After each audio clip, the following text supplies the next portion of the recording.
Amén. ¿Cuántos se alegran de la palabra de Dios? ¿Cuántos dan gracias a Dios por la palabra de Dios? ¿Sabe? Estamos en el mes de la Biblia. Les decía hace un par de domingos atrás, creo que era, que es una ley.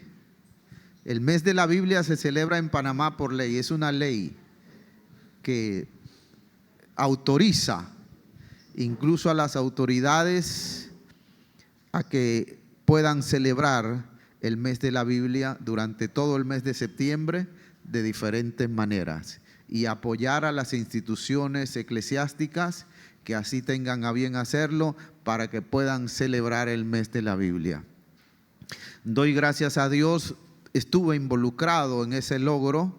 El Señor utilizó a varias personas. Voy a mencionar algunos nombres por lo menos para que puedan ustedes orar cada vez que lo recuerden. Quien lideró todo ese proceso para lograr el mes de la Biblia fue el pastor Rupert Neblett.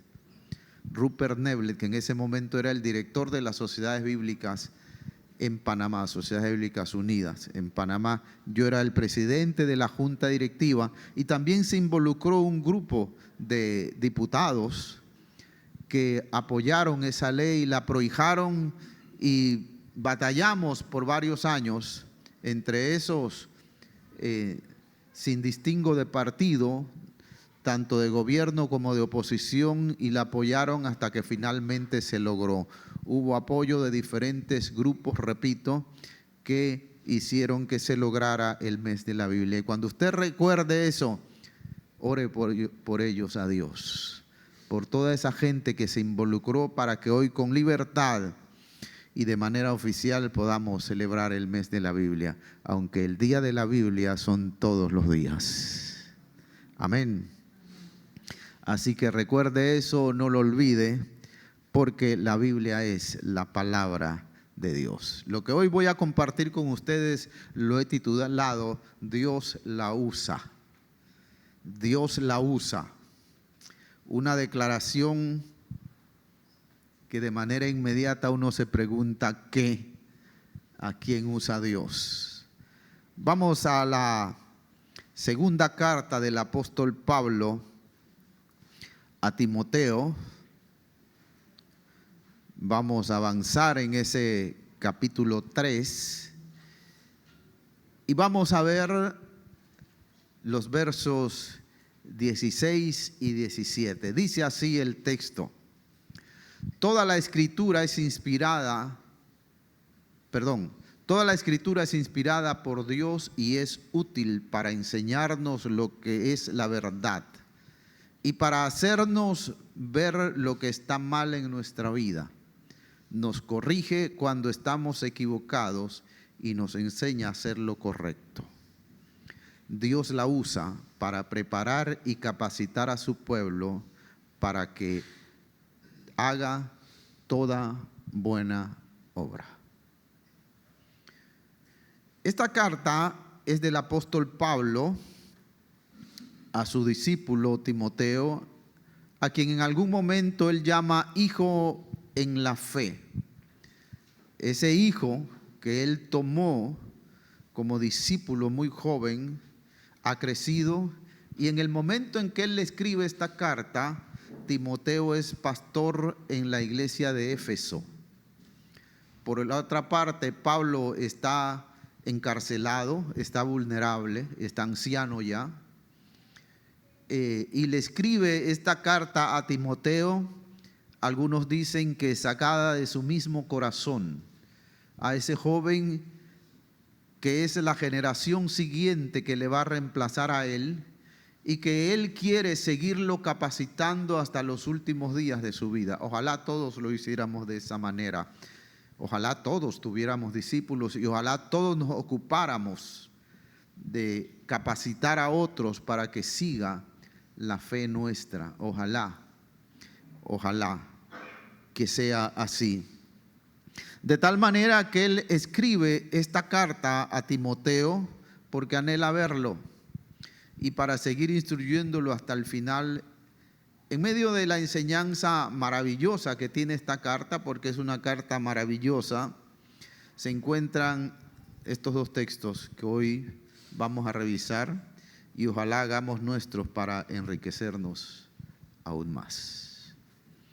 Pablo le viene enseñando en lo anterior a esta carta de muchas cosas que tal vez Timoteo conoce, tal vez no las ha logrado identificar de manera correcta o exacta, pero Pablo se las explica para que no lo agarren desprevenido. Una de las cosas que a mí me encanta de los hombres de fe en la Escritura, incluido el Señor Jesucristo, es el hecho de que frente a toda situación hay antes una advertencia. El Señor le dijo a sus discípulos: estas cosas les he dicho para que cuando sucedan ustedes no sean sorprendidos, porque ya yo se las dije. O sea, de otra manera, si son sorprendidos es por su voluntad, pero no por advertencia, porque Dios siempre advierte a tiempo.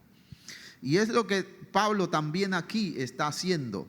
También lo hizo Pedro, también lo hizo Santiago, y casi todos los apóstoles y todos los escritos, incluso en el Antiguo Testamento, vemos advertencia de parte de Moisés para con el pueblo de Israel de las cosas que iban a pasar y que ellos deberían estar preparados para enfrentarlas de la manera correcta, porque el problema no se trata de no enfrentar dificultades, se trata de enfrentarlas correctamente para que en vez de una pérdida se convierta en una victoria. De eso se trata. No hay vida sin problema, no hay vida sin obstáculo. Todo el que vive tiene problemas.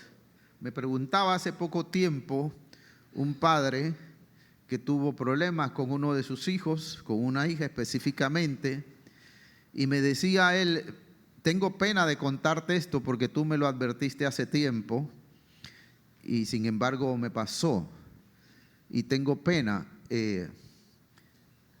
Y yo le decía a él algo que escuché hace mucho tiempo y le decía: mira, hay cosas que son inevitables. Y una de las cosas inevitables es que el que no quiere tener problemas con hijos, entonces que no tenga hijos. Porque todo el que cría un hijo siempre va a encontrar dificultades en el camino. No se trata de no tener hijos, se trata de aprender lo correcto para que en las batallas que todo padre confronta con un hijo, sepa afrontarlas de manera correcta para que esa batalla sea una ganancia, sea una victoria, sea otra corona en su historia personal o familiar. Insisto, eso es lo que Pablo está haciendo con Timoteo, y entre las cosas que les enseña, les habla de cómo será la gente en los tiempos que siguen. Gente sin vergüenza, gente perversa, gente descarnada, gente sin afecto natural, gente hipócrita, porque dice en uno de las frases que tendrán apariencia de piedad, pero negarán la eficacia de ella. O sea, gente disfrazada de bondad, de piedad, pero que realmente no cree, sino que dice creer en Dios para sacar provecho de alguna manera o de algo. Pablo se abre y abre su corazón para enseñarle a Timoteo todas las cosas que ya él como anciano sabe, y que cercano a la muerte no quiere reservar nada para sí, porque ya no las va a necesitar, sino que quiere entregárselas a su discípulo para que su discípulo no sea un fracasado más. Entonces les enseña varias cosas, y cuando llega al final de este párrafo, que nosotros conocemos como la segunda carta a Timoteo, le habla específicamente de la Escritura, el texto que nosotros acabamos de leer. Y entre las cosas que le dice, estoy con la versión Nueva Traducción Viviente, lo primero que Pablo hace en relación con la Escritura, con lo que nosotros conocemos hoy como Biblia, es darle validación. dice, toda la escritura es inspirada por Dios. O sea, como quien dice, no la tomes a la ligera, porque no es un texto más.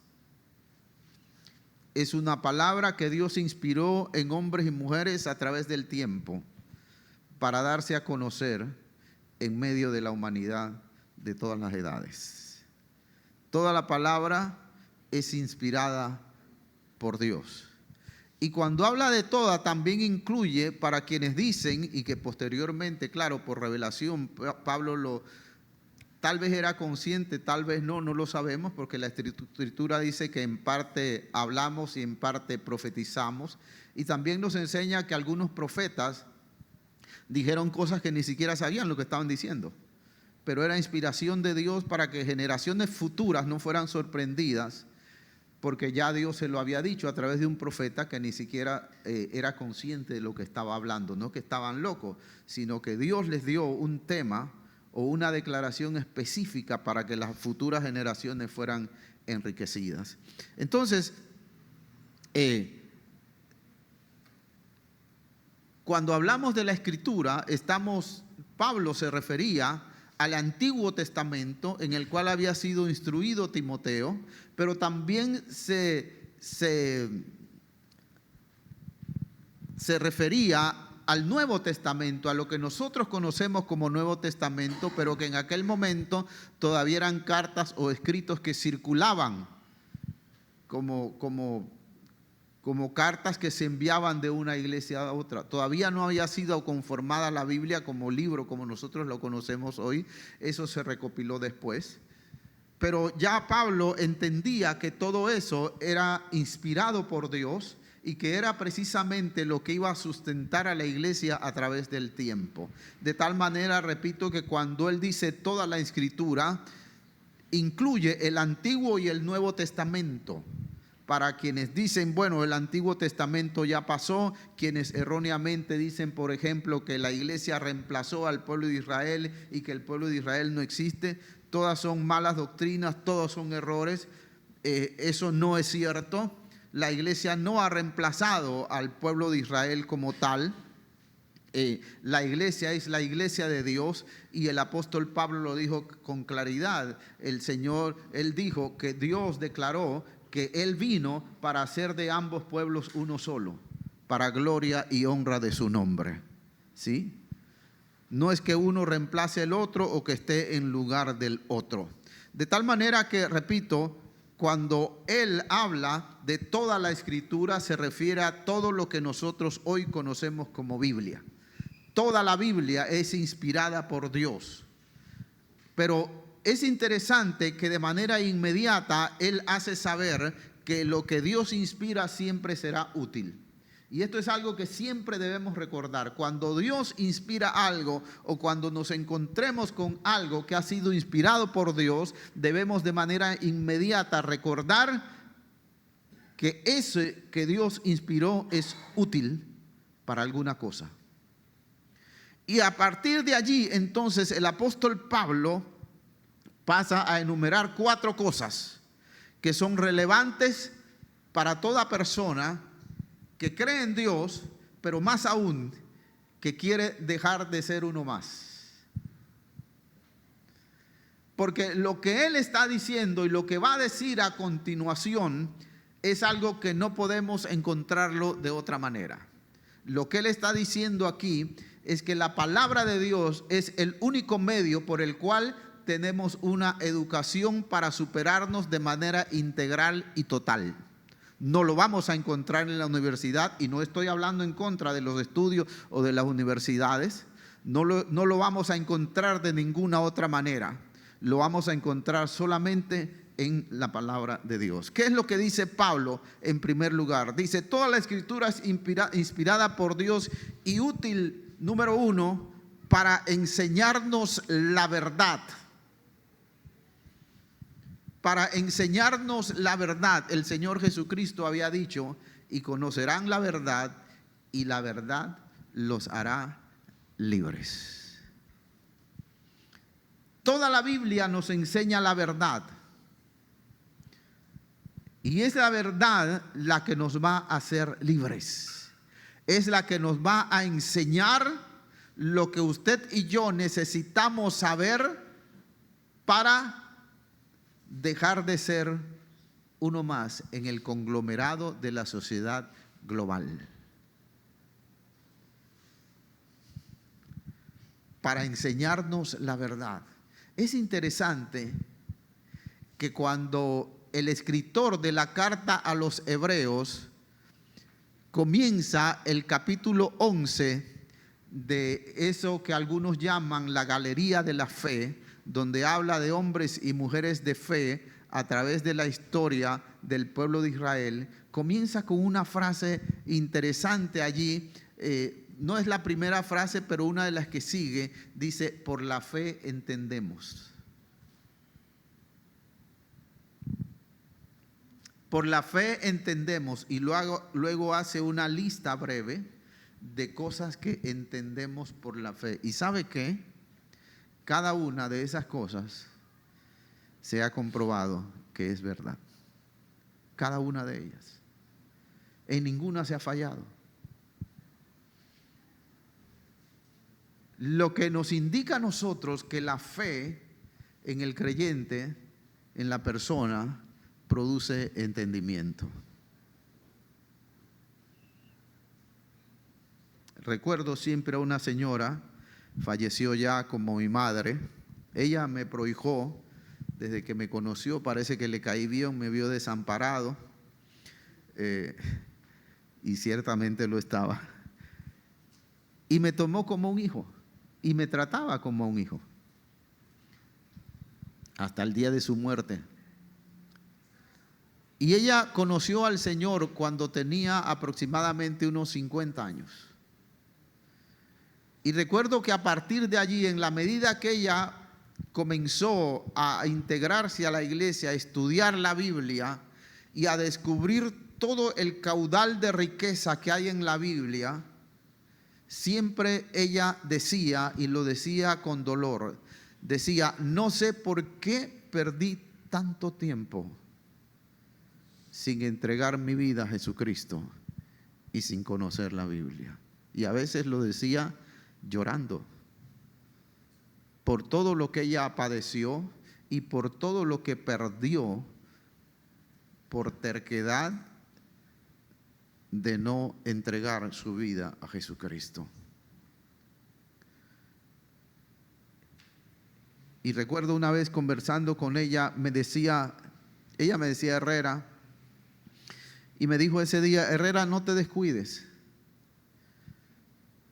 Del 100% de errores que yo he cometido,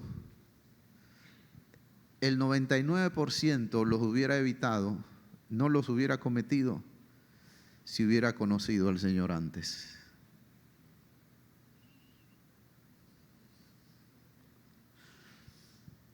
Dice Pablo que Dios utiliza la Escritura para enseñarnos lo que es verdad. Lo que nosotros debemos saber de la vida. Los miércoles aquí en la iglesia estamos estudiando acerca de los tiempos finales. Y a medida que progresamos en los estudios, nos damos cuenta que todo lo que la Biblia dijo por anticipado se ha cumplido, y eso se ha convertido en la historia de la humanidad, aunque la gran mayoría de la humanidad no lo cree. Pero el hecho de que la gente no crea no es un obstáculo para que la verdad de Dios se cumpla. Siempre se va a cumplir. Y el que no cree va a perder, pero el que cree va a ser victorioso siempre. Siempre. Porque Dios inspiró su palabra, en primer lugar, dice Pablo, para enseñarnos lo que es verdad. En segundo lugar, dice, para hacernos ver lo que está mal en nuestra vida. Y esta parte es difícil. Porque a la mayoría de nosotros no nos gusta que nos digan cuando algo está mal, cuando estamos haciendo algo mal. Pero Dios nos lo dice, y nos lo dice clara y directamente, cuando algo está mal. Cuando dio los mandamientos a los judíos, a los hebreos, al pueblo de Israel, uno de los mandamientos es: no robarás. ¿A quién le gusta que en su cara le digan: estás robando, no robes? A nadie. A nadie. Pero Dios nos dice directamente: no robarás. Hay otro texto donde dice: no seas hipócrita. Otro texto nos dice: sea agradecido.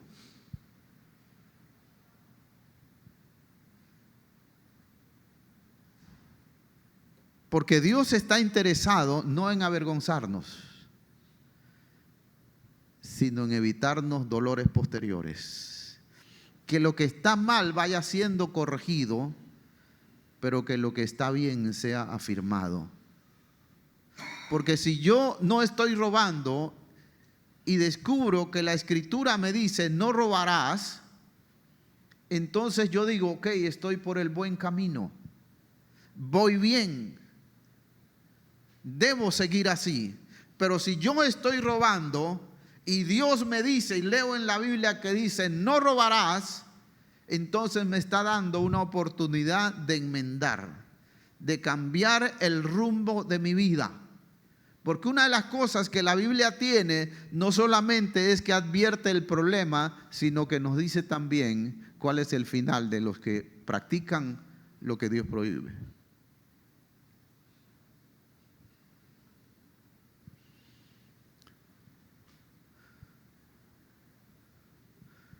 Y es lo que Dios quiere para ustedes y para mí y para todo ser humano.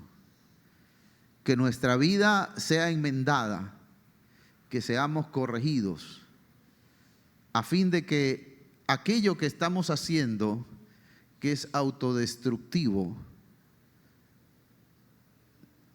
quede atrás en nuestra vida. Dios está interesado en escribir contigo, desde el momento en que le conoces, una nueva historia. Una historia de victoria, de bendición, de valor. Una historia donde podemos comprobar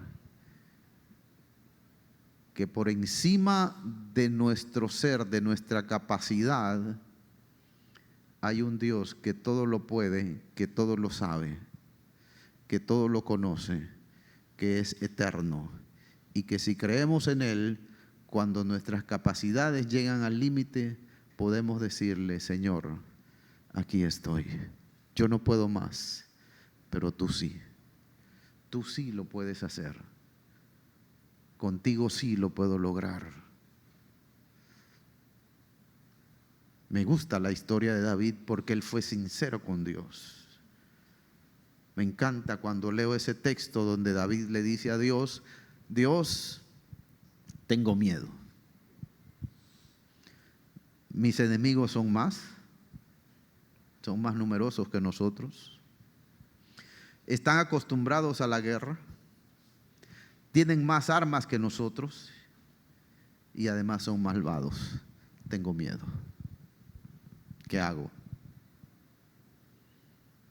¿Qué hago? Él había llegado a su límite, no podía más. Su capacidad, su estrategia, todo lo que él estaba acostumbrado a hacer, él sentía que ya no servía. Entonces le cuenta a Dios su necesidad. Claro, él trae todo un bagaje de una relación con Dios, en la que él busca a Dios y ama a Dios no solamente cuando está mal, cuando hay problema. Él se mantiene fiel a Dios a través de toda su vida. Cuando está bien y ahora que está mal, también le cuenta a Dios y le dice: Dios, esto es lo que me pasa. ¿Y sabe qué? La respuesta del Señor fue: no te preocupes, yo te los entrego.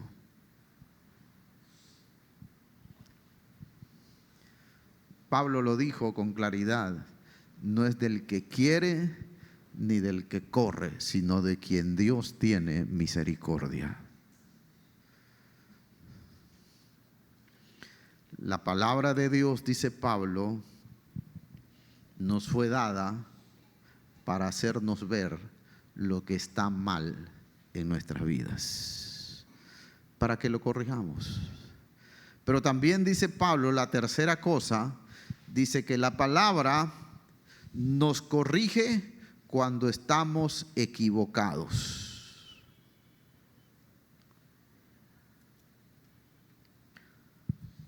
Nos corrige cuando estamos equivocados. ¿Ha visto gente que se empecina en decir que es de noche cuando es de día?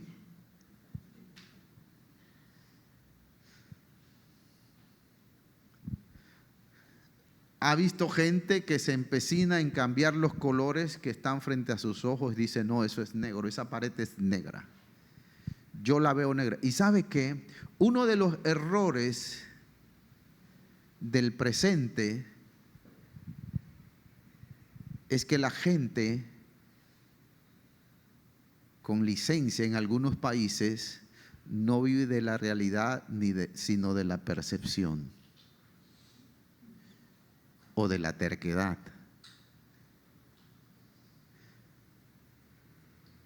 Yo digo que soy lo que no soy.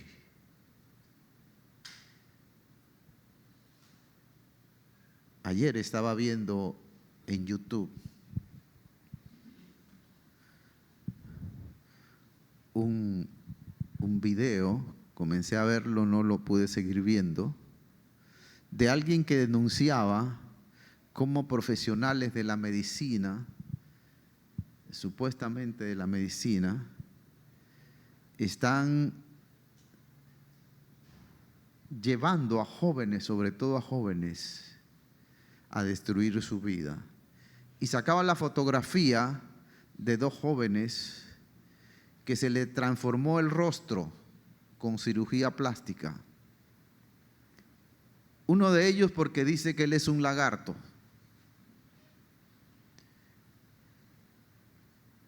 Que él se siente lagarto y que él se ve como un lagarto.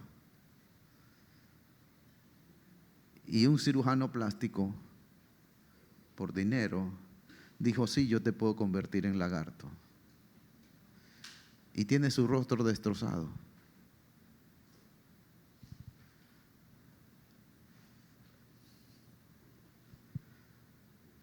Y así hay muchos. Una vez vi un programa de uno que decía ser vampiro y se mandó a afilar los dientes como si fueran dientes de vampiros y toda una serie de cosas. El asunto es que después no podía comer porque los vampiros no comen, los vampiros chupan sangre.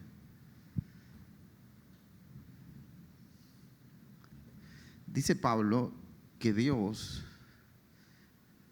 inspiró su palabra para que llegue a nosotros, para enseñarnos cuando estamos equivocados.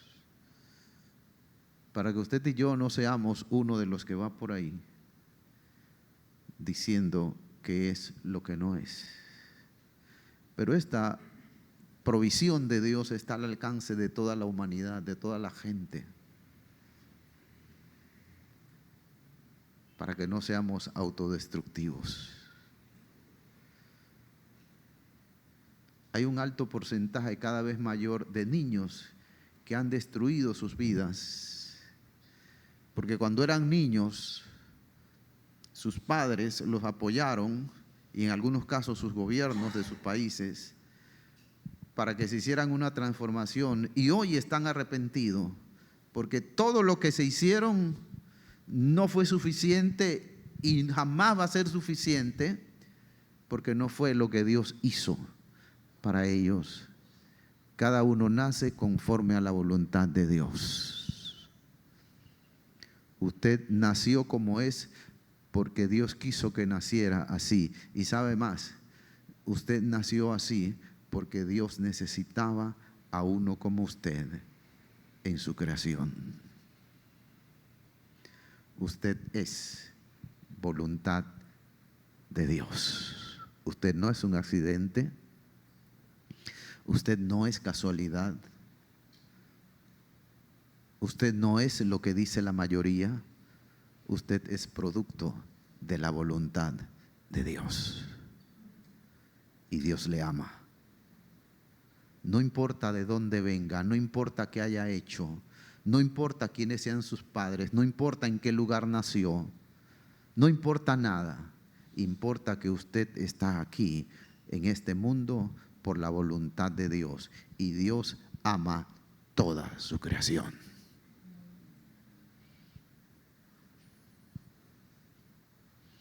Dios le ama. Usted no es un accidente. Usted no tiene que cambiar lo que es. No cambie su identidad. No cambie lo que Dios ha hecho. No se deje engañar. Y si en algún momento llegó a pensarlo, permita que la palabra de Dios le demuestre que está equivocado, para que no destruya su vida, porque Dios le ama.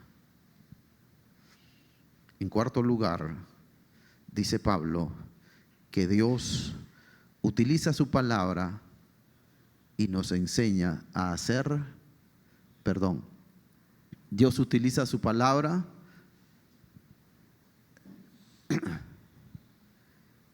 sí, y nos enseña a hacer lo correcto. No solamente nos dice lo que está mal, sino que la palabra de Dios nos enseña a hacer las cosas correctas. Nunca voy a olvidar,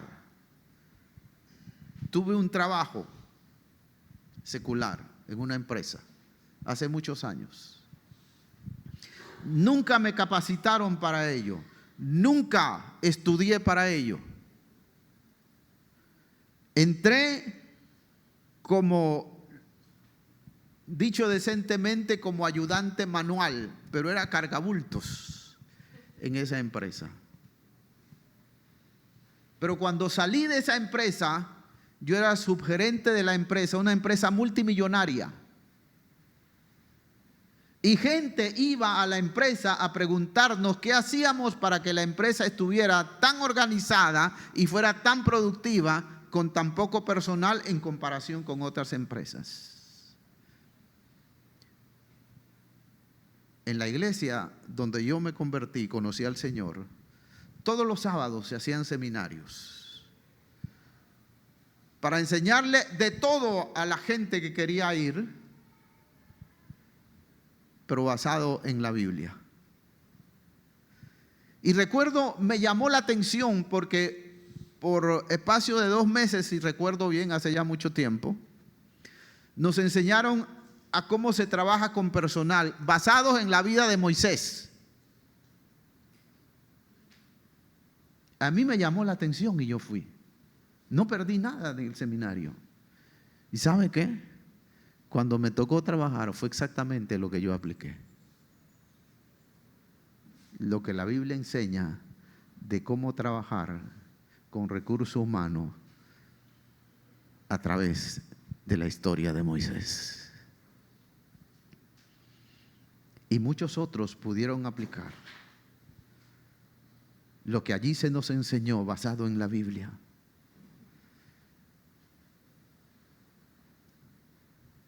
Pero también usted puede aprender de manera directa si se preocupa en estudiar la Biblia y en leerla y en sacarle provecho. Porque Dios envió su palabra para enseñarnos.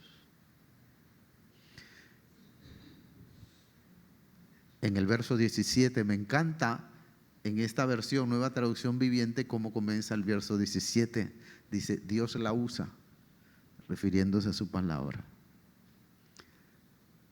Dice, Dios la usa para preparar y capacitar a su pueblo para que haga toda buena obra. Dios la usa, ¿qué cosa? Su palabra. Dios usa su palabra que Él inspiró, que Él envió y que ha puesto al alcance de toda la humanidad para capacitar a su pueblo. ¿Quién es su pueblo? Todo aquel que decide creer en Él y entregarle su vida a Jesucristo. A partir de allí tiene acceso a la palabra de Dios. No que antes no la tenga, pero a partir de allí puede decirle: Señor, esto que estoy leyendo no lo entiendo. Que tu Espíritu Santo me lo dé a conocer, me lo revele y que me haga saber. Porque a veces leemos cosas y nos sentimos torpes o brutos, por decirlo en panameño. No crea que usted es el único. David también se sintió bruto. Hay un texto donde él dijo: tan torpe era yo que no entendía. Era como una bestia delante de Dios. Pero luego añade, dice, hasta que entrando en el santuario. La palabra santuario allí es sinónimo de presencia de Dios. Dice, hasta que entrando en el santuario de Dios, entendí lo que antes no había entendido.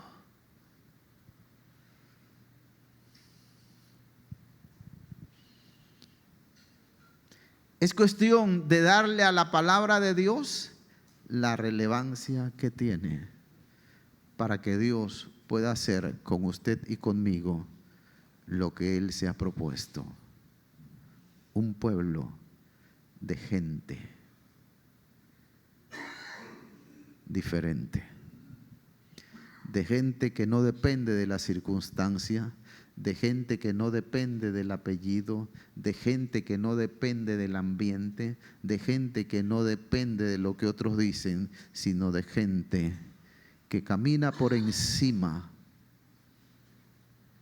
de las aguas, de las dificultades, como su Maestro Jesucristo, porque gente que aprendió a depender de Jesucristo.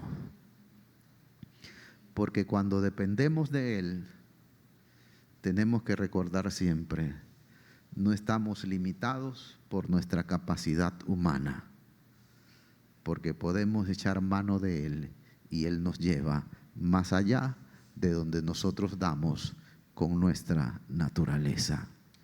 Para eso Dios envió su palabra y para eso la puso al alcance suyo y el mío, para capacitar a su pueblo. ¿Cuántos son pueblo de Dios? ¿Cuántos quieren orar? ¿Cuántos se colocan en pie para una breve oración para luego seguir? Señor, te damos gracias en esta mañana. Dios, te bendecimos, te adoramos y te exaltamos. Porque eres bueno, porque eres fiel, Señor. Mira a tu pueblo aquí, Señor, y en todo lugar en que está, y bendícelo, Señor. Una vez más, cumple tu palabra y tu promesa en cada uno de los tuyos. Te lo pedimos, Padre, en el nombre de Jesús. Amén.